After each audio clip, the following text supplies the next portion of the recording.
அனைத்து நண்பர்களுக்கு வணக்கம். நம்ம இந்த வீடியோல விஜிலாண்டிங்கிற கொரியன் டிராமாவோட கண்டினியூவா தான் பார்க்க போறோம். இதுக்கு முன்னாடி நடந்த கதையில விஜிலாண்டியா இருக்க ஹீரோவை பார்த்து நிறைய பேர் இன்ஸ்பயர் ஆகியிருப்பாங்க. அதனால ஹீரோ மாதிரி உடிய மாறிட்டு தப்பு பண்ண ஆளுங்களை போய் அடிச்சிட்டு இருக்கவும் அதுல ஒருத்த மட்டும் விஜிலாண்டியோட அடுத்த டார்கெட் ஒரு டிரைவர் தான் தெரிஞ்சுக்கிட்டு ஹீரோவுக்கு முன்னாடி அவனை கொலை பண்ணவும் அதை தெரிஞ்சுக்கிட்ட ஜியாங் தன்னோட அடையாளத்தை பயன்படுத்தி அந்த டிரைவரை கொலை பண்ணது யாராதான் இருக்குன்னு சொல்லி தோணு. அதுக்கப்புறம் என்ன நடக்குதுன்னு இந்த வீடியோல பார்ப்போம். இப்ப அந்த டிரைவர் இறந்து போன இடத்துக்கு தான் ஜோயினும் அவர் கூடவே சில போலீஸ் ஆபீசர் வந்திருப்பாங்க. எதுவும் க்ளூ கிடைக்குமான்னு ட்ரை பண்ணதுல சிசிடிவி ஃபுட்டேஜ், ஃபிங்கர் பிரிண்ட் எந்த ஒரு க்ளூவோ எவிடன்ஸோ கிடைக்கலன்னு சொல்ல கட் பண்ணா டிவி ஸ்டேஷன்ல கிம் ரொம்பவே கோவத்துல இருக்காங்க. ஏன்னா அந்த டிரைவரை வச்சுதான் அடுத்த ப்ரோக்ராம் பண்ணலான்னு பிளான் பண்ணிருப்பாங்க. அதுக்குள்ள அவன் இறந்து போகவும் அங்க இருக்கிற ரிப்போர்ட்டரை வர சொல்லி அந்த டிரைவர் இன்டர்வியூ எடுத்தீங்களான்னு கேட்கவும் அந்த ரிப்போர்ட்டரும் அந்த டிரைவர் இன்டர்வியூ எடுக்கலன்னு சொல்லவும் அந்த ரிப்போர்ட்டர் மேலேயும் கோவப்படுறாங்க. அப்பதான் வேற ஒரு சேனல்ல விஜிலாண்டோட ஒரு நியூஸ் டெலிகாஸ்ட் ஆகுது. அதுல ரீசெண்டா ஒரு ட்ரக் டிரைவர் கொலை பண்ணாங்களே அதே மாதிரி இன்னும் 3 கொலை நடந்திருக்கணும் டெலிகாஸ்ட் ஆயிட்டு இருக்க. ஒரு பொண்ணு பேரு போ இன்சூரன்ஸ் அமௌண்ட்டுக்காக அவங்க ஹஸ்பண்டே கொண்டு இருப்பாங்க. அடுத்து சாய்னு ஒரு மைனர் பையன் அவனும் ஒரு ரேப் கேஸ்ல சம்பந்தப்பட்டிருப்பான். அடுத்து இன்னொரு ஆளு தொடர்ந்து கொலைகளா நடந்துட்டு இருக்க.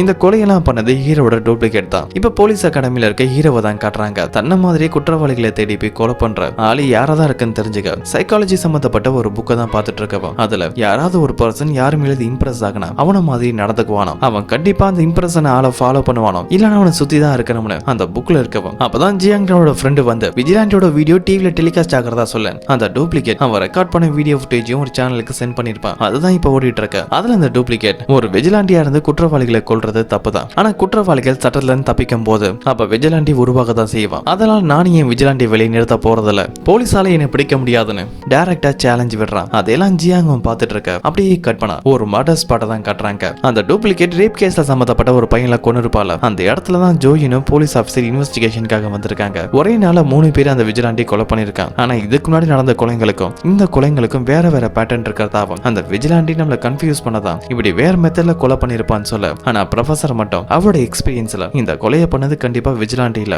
அவனை பார்த்து இன்ஸ்பயர் ஆன ஒரு டூப்ளிகேட் தான் பண்ணிருக்கணும்னு கொலை பண்ண விதத்தை வச்சு கரெக்டா கெஸ் பண்ணவும் இப்ப டிவி ஸ்டேஷனை தான் காட்டுறாங்க. விஜிலாண்ட் ப்ரோக்ராம் பண்றது கிம் வேலை பார்த்தா டிவி ஸ்டேஷன் தானே. ஆனா அவங்களுக்கு இன்ஃபர்மேஷன் வரதுக்கு முன்னாடியே வேற ஒரு சேனலுக்கு அந்த டூப்ளிகேட் அவன் வீடியோ சென்ட் பண்ணிருக்கவும் மேனேஜர் கோவத்துல இருக்காரு. அந்த விஜிலாண்டி வேற ஒரு சேனலுக்கு அவன் வீடியோ சென்ட் பண்ணிருக்கான். இப்படி நடந்தா அந்த விஜிலாண்டி ப்ரோக்ராமை கேன்சல் பண்ண வேண்டியதான்னு சொல்ல. ஆனா கிம் மட்டும் அந்த வீடியோல வந்தது விஜிலாண்டியே இல்ல, அவனோட டூப்ளிகேட். ஆனா அது எப்படி உனக்கு தெரியும்னு கேட்டா அது கிம்மும் விஜிலாண்டி ஒரு வேளாணோட மெசேஜ் சென்ட் பண்றதா இருந்தா அது நம்ம சேனல் மூலமா மட்டும் தான் சென்ட் பண்ணுவான். அதுக்கான வேலையை தான் நான் பார்க்க போறதா சொல்லி ஒரு டிவி ப்ரோக்ராம்ல கலந்துக்கிறாங்க. அதுல விஜிலாண்டிக்கு சப்போர்ட் பண்ற மாதிரி கிம்மும் விஜிலாண்டி பண்றது தப்புன்னு சொல்லி ஒரு நபர் விவாதம் பண்ணிட்டு இருக்க. விஜிலாண்டி குற்றவாளிகளை தண்டிச்சாலும் அதுக்கான உரிமையை அவனுக்கு யாரு கொடுத்திருக்கா? அவனால பல சட்ட ஒழுங்குல பிரச்சனை வருது. அந்த விஜிலாண்டி பண்ற எல்லா வேலையும் ஹியூமன் ரைட்ஸுக்கு எதிரானதும் அவனை ஒரு ஹீரோவா மக்கள் பார்க்க காரணம் உங்க மீடியா தான் சொல்லவும் அது கிம்மும் விஜிலாண்டி செய்யறதெல்லாம் சரின்னு நானும் சொல்லல. ஆனா விஜிலாண்டி உருவாக காரணம் யாரு? ஒரு குற்றவாளி தப்பு பண்ணதுக்கு அப்புறம் அவன் மாட்டிக்க கூடாதுன்னு அவனால பாதிக்கப்பட்ட விக்டிமோட குடும்பத்தையே டார்கெட் பண்றான். அவங்களுக்கு தொல்லை கொடுக்கறான். அதனால நடக்கிறது என்ன? அவன் குடும்பம் பாதிக்கப்படுது. அவன் வீட்டுல இருக்க குழந்தைகள் பாதிக்கப்படுறாங்க. பாதிக்கப்படுறவங்க விஜிலாண்டியா உருவாகுறாங்க. இப்ப நடக்கிற பிரச்சனைக்கெல்லாம் விஜிலாண்டியோ இல்ல மீடியாவோ காரணம் இல்ல, உங்க சட்டத்துல மாற்றம் வர வரைக்கும் இந்த பிரச்சனை தொடர்ந்துகிட்டே இருக்கணும்னு ஹீரோவுக்கு அது மூலமா உன்னை சப்போர்ட் பண்ண நாங்க இருக்கோம்னு சொல்லி இன்டைரக்டா தெரியப்படுத்த ட்ரை பண்றாங்க. அந்த இன்டர்வியூ பார்த்த ஹீரோவும் அதை புரிஞ்சுக்க அப்படியே கட் பண்ணா போலீஸ் ஆபீசர் ஹுடிய மாட்டிட்டு ஊருக்குள்ள சுத்திட்டு இருக்க ஒருத்தனை பிடிக்க ட்ரை பண்றாங்க. ஆனா அவனை யாரும் கரெக்டா ஜோயின் கிட்ட வந்து மாட்டிக்கவன் அவனை புடிச்சு முகத்துல ஒரு பஞ்சு கொடுக்க போகும்போது அவன் பயந்து போறான். அப்போ ஜோயின் நம்ம தேடுற விஜிலாண்டி கண்டிப்பா இவனா இருக்காதுன்னு சொல்ல. அப்ப சுத்தி இருக்கிற போலீஸ் ஆபீசர்லாம் என்ன காரணம்னு கேட்டா நான் ஒருத்தன் கையை நீட்டு பார்த்து இவன் பயந்து போறானே இவன் எங்க பல பேரோட சண்டை போட்டிருப்பான்னு சொல்லவும் இப்ப ஹீரோவுக்கு அடிக்கடி சாக்லேட் தருவாங்களே அந்த பாட்டிமா அவங்கள தான் காட்டுறாங்க. அவங்க தள்ளு வண்டியில பழைய பொருளை எடுத்துட்டு கொண்டு வரவும் அந்த பாட்டி வயசானவங்க அந்த வண்டியை வேகமா இழுத்துட்டு போக முடியல. அப்பதான் பின்னாடி ஒரு கார் வரவும் அதுல இருக்கிற ஆளும் அவன் போற வழியில தான் பாட்டிமா போயிட்டு இருக்கவும் அவங்கள விலக சொல்லி கண்டினியூஸா ஆரன் அடிச்சுட்டே இருக்க. அந்த பாட்டிமாலையும் வேகமா போக முடியல. அதனால வெறுப்பானவன் அவங்க மேலேயே கார்ல மோதவும் அவங்க கீழே விழுந்து உயிருக்கு போராடிட்டு இருக்காங்க. அதை பார்த்துட்டு ஒரு ஆளு பாட்டிமாவுக்கு உதவி பண்ண வர அதுக்குள்ள அவங்க இறந்து போயிடுவாங்க. அதனால உதவி பண்ண வந்த ஆளும் கோவப்பட்டு அந்த கார்ல வந்து ஆள் அடிக்கவும் அங்க போலீஸ் ஆபீசர் வந்துருவாங்க. பாட்டிமாவோட டெட் பாடி ஆம்புலன்ஸ்ல கொண்டு போகவும் அவங்க மேல கார் மோதின ஆளை அரெஸ்ட் பண்றாங்க. கூடவே அவன் அடிச்சதுக்காக பாட்டிமாவுக்கு உதவி பண்ண வந்த அந்த பையன்கிட்டயும் நீ ஆக்சிடென்ட் பண்ணதால அடிச்சிருக்க கூடாது, இது சட்டப்படி தப்புன்னு அவனையும் அரெஸ்ட் பண்ண. அவனும் நான் எந்த தப்புமே பண்ணலன்னு சொல்றான். ஆனா போலீஸ் ஃபோர்ஸ் பண்ணி அவனை கூட்டிட்டு போகவும் அதுக்கு அடுத்த நாள் தலைப்புச் செய்தி நியூஸ்ல டெலிகாஸ்ட் ஆகுது. அந்த நியூஸ்ல ஆக்சிடென்ட் பண்ண ஒருத்தன் இப்ப போலீஸ் பாதுகாப்புல ஹாஸ்பிட்டல் இருக்கிறதாவும் உதவி பண்ண வந்த ஆளை அரெஸ்ட் பண்ணி போலீஸ் ஸ்டேஷனுக்கு கூட்டிட்டு போனதாவும் நியூஸ்ல டெலிகாஸ்ட் ஆயிட்டு இருக்கு. அந்த போலீஸ் அகாடமியில இருக்க ஹீரோ ஜியாங்கும் பார்க்க இறந்து போனது தனக்கு சாக்லேட் தர அந்த பாட்டிமா தான் தெரியவும் அவங்க சாவுக்கு காரணமான ஆளை மேல ரொம்பவே கோவப்படுறான். அதுக்கப்புறம் யாருக்குன்னு தெரியாம நைட் ப்ரொஃபஸரோட ரூமுக்கு வந்து கேஸ் டீடைல் செக் பண்ணும் போது அந்த தூரத்துல இருந்து யாரோ ஒரு ஆள் பாக்குற மாதிரி காட்டுறாங்க. ஆனா அது யாருன்னு தெரியல. இப்ப ஹீரோவுக்கும் மறுபடியும் வீக்கெண்ட்ல லீவ் கிடைக்க ஊருக்கு போறாரு. இப்ப கட் பண்ண ஒரு ஆளை தான் காட்டுறாங்க. இவன் வேற யாரும் இல்ல, பாட்டிமா மேல கார் மோதினால அவனோட பேரு சூன். அந்த சூனோட பிரதர் தான் இவன். இப்ப பாட்டிமாவோட வீட்டுக்கு வந்து அவங்க ஹஸ்பண்ட் கிட்ட பேசி அவன் தம்பியை வெளியில கொண்டு வரலாம்னு சொல்லி ட்ரை பண்றான். தன்னோட பிரதரை கேஸ்ல இருந்து வெளியில கொண்டு வர உங்க உதவி தேவைப்படுது, நான் நிறைய பணம் தரதான் சொல்லி அந்த கதவை தட்டிட்டே இருக்க உள்ள இருந்து எந்த ஒரு ரெஸ்பான்ஸுமே இல்லைன்னு சொல்லி கோவப்பட்டு அங்க இருந்து போறான். கட் பண்ணா வீட்டுக்குள்ள ஒரு தாத்தாவை தான் காட்டுறாங்க. இந்த தாத்தா தான் பாட்டிமாவோட ஹஸ்பண்ட். ரொம்ப நாளாவே அன்கான்சியஸா தான் இருக்காரு. இவரை பாத்துக்கிறது எல்லாமே பாட்டிமா தான். இப்ப அவங்களும் இறந்து போயிட்டாங்க. இப்ப சூனோட பிரதரை தான் காட்டுறாங்க. தாத்தாவை பார்க்க முடியலன்னு கடுப்பாகி ஒரு பாருக்கு வரான். அப்பவும் பின்னாடியே ஜியான் விஜிலாண்டியா வந்து அவனை அடிக்கவும் அப்படியே கட் பண்ணா டிவி ஸ்டேஷனை தான் காட்டுறாங்க. இப்ப ரீசெண்டா சோசியல் மீடியால பாப்புலர் இருக்க கேஸ் தான் அது, அந்த பாட்டிமாவோட கேஸ் தான். கண்டிப்பா அந்த விஜிலாண்டி பாட்டிமாவை ஆக்சிடென்ட் பண்ண அந்த சூனை தேடி வருவான். அந்த டைம் அவனை நம்ம வீடியோ எடுக்கணும்னு ஆக்சிடென்ட் பண்ண அந்த சூன் இப்ப ஹாஸ்பிட்டல் இருக்கிறதாவும் ஹாஸ்பிட்டல சுத்தி நம்ம சேனல்ல சேர்ந்து எல்லா ஆளுங்களும் இருக்கணும்னு விஜிலாண்டி எந்த வழியில வந்தாலும் அவனை கண்டிப்பா நம்ம வீடியோவோ இல்ல போட்டோவோ எடுக்கணும்னு சொல்லி பிளான் பண்ணிட்டு இருக்க. இப்ப அந்த சூனியா இருக்க ஹாஸ்பிட்டல தான் காட்டுறாங்க. அவன் பாதுகாப்புக்காக கூடவே ஒரு போலீஸ் ஆபீசரா இருக்க. அவருக்கு ஒரு கால் வருது. அதுல பார்க்கிங்ல உள்ள அவர் கார் மேல இன்னொரு கார் மோதிருச்சுன்னு உடனே அவர் அங்க இருந்து கிளம்ப. இதை நம்ம ஹீரோட வேலை தான். அவரை டைவர்ட் பண்ணிட்டு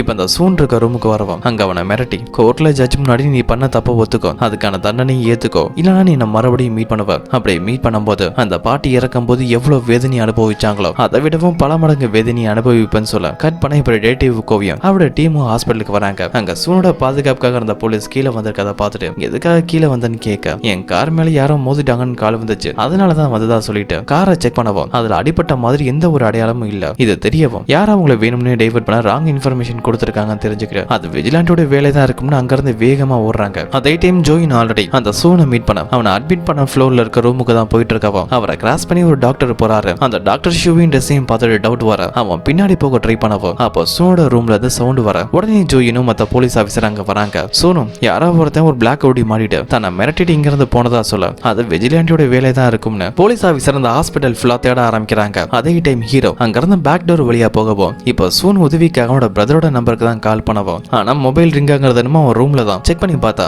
அங்கதான் அவன் பிரதரோட மொபைலும் அதுல அவன் அடி வாங்கின மாதிரியே வால் பேப்பர் இருக்கு. இதுவும் நம்ம ஹீரோட வேலை தான். அப்பதான் அந்த ரூமுக்குள்ள ஹீரோட டூப்ளிகேட் வரவும் அந்த சூனோட தலையிலேயே அடிச்சிட்டு குற்றத்துக்கான தண்டனை இன்னொரு குற்றம் தான் தர முடியும்னு மாடியில இருந்து அவனை கீழே போடவும் அவன் ஒரு கார் மேல விழுந்து இறந்து போயிடுவான். அந்த சவுண்ட் சுத்தி இருக்கிற எல்லாருக்கும் கேட்க ஹீரோவும் கேட்கிறாரு. அப்பதான் அந்த டூப்ளிகேட் அந்த ஹாஸ்பிட்டலோட மாடியில இருந்து ரோப் மூலமா கீழே இறங்கி அங்க உள்ள ஒரு ஆம்புலன்ஸ் எடுத்துட்டு தப்பிக்க ட்ரை பண்றான். அந்த போலீஸ் ஆபீசர் யாரும் நோட் பண்ணல. ஆனா ஹீரோ நோட் பண்ணிட்டு வேகமா அந்த ஆம்புலன்ஸ்குள்ள வந்து ஏறவும் இப்பதான் ஒரிஜினல் டூப்ளிகேட்டும் முதல் முறையா மீட் பண்றாங்க. அந்த டூப்ளிகேட்டும் ஹீரோட நேம் ஜியாங்னு சொல்லி கூப்பிடவும் ஜியாங் தான் விஜிலாண்டினும் அவனை பத்தின எல்லா விஷயமும் உனக்கு தெரிஞ்சிருக்கு. இப்ப கட் பண்ணா ஆம்புலன்ஸ் ஆள் இல்லாத ஒரு பிரிட்ஜுக்கு மேல கொண்டு வரவும் அங்க அந்த டூப்ளிகேட்டும் நீ நானும் மீட் பண்ற இந்த மூமெண்ட்டுக்காக நான் ரொம்ப நாளா வெயிட் பண்ணிட்டு இருந்தேன். அதை விட ஹாஸ்பிட்டல்ல உள்ள எல்லா சிசிடிவி ஃபுட்டேஜையும் நான் எரேஸ் பண்ணிட்டேன், அதனால உனக்கு எந்த ஒரு ப்ராப்ளமும் இல்லைன்னு சொல்ல இவன் தான் சியூன் கேஸ்லயும் ஹீரோவுக்கு உதவி பண்றதுக்காக அந்த அபார்ட்மெண்ட்ல உள்ள சிசிடிவி ஃபுட்டேஜை எரேஸ் பண்ணிருப்பான். இப்படி ஹீரோவுக்கு இன்டைரக்டா ஹெல்ப் பண்றதா சொல்லவும் ஜியாங் உடனே அந்த டூப்ளிகேட்டோட சண்டை போட ஆரம்பிச்சிருவான். அவனும் சமாளிக்க ட்ரை பண்றான். ரெண்டு பேருமே ஒருத்தருக்கு ஒருத்தர் சரிசமமா தான் சண்டை போட அந்த டூப்ளிகேட்டும் ஜியாங்கிட்ட உன்னால எத்தனை நாள் இப்படி போலீஸ் தப்பிச்சிட்டு இருக்க முடியும்னு நினைச்சிட்டு இருக்க, கண்டிப்பா ஒரு நாள் மாட்டுவா, அப்படி மாட்டக்கூடாதுன்னா என் உதவி உனக்கு தேவைப்படும்னு சொல்ல ஹீரோவும் நான் குற்றவாளிகளை தண்டிக்க அவங்களோட சண்டை போடுறதில்ல, அதுக்கு பதிலா பாதிக்கப்பட்டவங்களுக்கு நியாயம் கிடைக்கணும் தான் முயற்சி பண்றேன், உன்ன மாதிரி குற்றவாளிகளை வேட்டையாடுறேன்னு எனக்கு இல்லைன்னு சொல்லிட்டு ரெண்டு பேருமே தொடர்ந்து சண்டை போட்டுட்டு இருக்கும் போது அந்த டூப்ளிகேட் ஸ்லிப் ஆகி பிரிட்ஜ் மேல தொங்கிட்டு இருக்கவன் ஜியாங்கிட்ட நான் யாரு எப்படி இருப்பேன் நீ தெரிஞ்சுக்க விரும்புறியா, நான் என் மாஸ்க் எடுக்கட்டுமான்னு கேட்க அதுக்கு நம்ம ஹீரோவும் எனக்கு அது தேவையே இல்லை, ஆனா இனிமேல் என்னோட வழியில மட்டும் வராதான்னு சொல்லிட்டு அங்க இருந்து போகவும் இப்ப கட் பண்ணா ஜோயினை தான் காட்டுறாங்க. இறந்து போன அந்த சோன் அவனோட ரூமுக்கு போகும்போது ஜோயினை கிராஸ் பண்ணி ஒரு பர்சன் போயிருப்பார்ல, அவனை பார்க்க கூட டாக்டர் மாதிரி இருந்திருக்காதுன்னு சொல்லி டவுட் வந்திருக்கும்ல, அவன் தான் ஒருவேளை விஜிலாண்டியா இருக்கும்னு சொல்லி டவுட் வர உடனே இந்த ஹாஸ்பிட்டல்ல உள்ள எல்லா ஸ்டாஃப்ஸோட டீடைல்ஸும் செக் பண்ணி பாக்குறாரு. அதுக்கப்புறம் ஒரு குறிப்பிட்ட ஹைட் சொல்லி இந்த ஹைட்ல இங்க யாரும் வேலை பாக்குறாங்களான்னு கேட்க அங்க உள்ள ஸ்டாஃப் நீங்க சொல்ற ஹைட்ல இங்க ஸ்டாஃப் டாக்டர்னு யாருமே இல்லைன்னு சொல்லவும் அப்ப வந்தது கண்டிப்பா விஜிலாண்டியா தான் இருக்குமேன்னு சொல்லி கன்ஃபார்ம் ஆக இப்ப சோயனோட பிரதர் தான் காட்டுறாங்க. அவன் ஆளுங்க கிட்ட என் தம்பியை யாரோ ஒருத்தன் கொண்டு இருக்கான், அவனை இன்னும் போலீஸால பிடிக்க முடியல, எப்படியாவது அவனை யாருன்னு தேடி கண்டுபிடிங்கன்னு சொல்லவும் அப்ப அந்த இடத்துக்கு ஜோயின் வராரு. சோனோட பிரதர்ட்ட உன் தம்பியை கொண்டது யாருன்னு நாங்களும் கண்டுபிடிக்க ட்ரை பண்றோம், அதனால நீ கொலை பண்றவனை பழி வாங்குறதுக்காக அவனை தேடி போய் எதுவும் பிரச்சனைல மாட்டிக்காதன்னு சொல்லிட்டு அங்கிருந்து போகவும் இப்ப கற்பனா ஒரு பெரிய கம்பெனி தான் காட்டுறாங்க. அந்த கம்பெனியோட வைஸ் சேர்மன் இவனோட பேரு காங். இவன் தான் விஜிலாண்டியோட டூப்ளிகேட்டர். இவன் யார் இவன் பண்ற வேலை என்ன, இந்த டூப்ளிகேட்டா இருக்க எல்லா விஷயமும் செக்ரட்டரிக்கு மட்டும் தெரியும். அந்த செக்ரட்டரிட்ட நேத்து விஜிலாண்டியை நான் மீட் பண்ணதாவும் ஹாஸ்பிட்டல் நடந்த விஷயத்த நான் சொல்லி அந்த நேரத்துல ரிப்போர்ட்டர் கிம்மும் அவங்க டீமும் அங்க இருந்திருக்காங்க, அவங்களை யாரும் ஜியாங்க ரெக்கார்ட் பண்ணிருக்க வாய்ப்பு இருக்குன்னு கிம்மோட ஒரு மீட்டிங் ரெடி பண்ண சொல்லவும் காங்கஸ் பண்ணது ரைட் தான். கிம் அவங்க கிட்ட இருக்க எல்லா ஃபுட்டேஜையும் செக் பண்ணதுல ஜியாங்கோட முகம் தெரியற மாதிரி அவங்க கிட்ட ஒரு ஃபுட்டேஜ் இருக்கு, அதை ஒரு பென்ட்ரைவ்ல காப்பி பண்ணிக்கவும். இதோட இந்த வீடியோ கம்ப்ளீட் ஆகுது. இதுக்கப்புறம் என்ன நடக்குதுன்னு அடுத்த வர வீடியோல பார்ப்போம்.